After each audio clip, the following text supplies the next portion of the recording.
this is going to be a test of Iran's leaders. If the administration believes the Iranians have failed the test, then the enormous military package that the Trump administration has put into place, which is genuine and serious and unprecedented in history of U.S.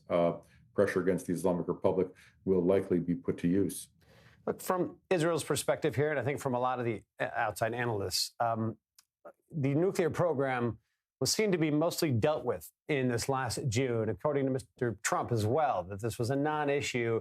It may not even be the most pressing one right now in terms of Israel's concerns, what the U.S. should be concerned about, the region. Has it all been boiled down to just the mostly destroyed nuclear program and Tehran's nuclear ambitions at this point? No. So what we're facing is for the Trump administration, they have the following situation. Iran is at a point in its history where its leaders have to decide whether the Islamic Republic will survive or not. So that's the frame situation.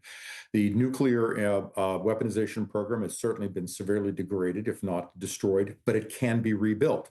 So how do you get Iran to not rebuild that program? And now you have a missile program, which Iran is expanding, and the technology of these missiles is improving in terms of accuracy, in terms of how warheads are being handled.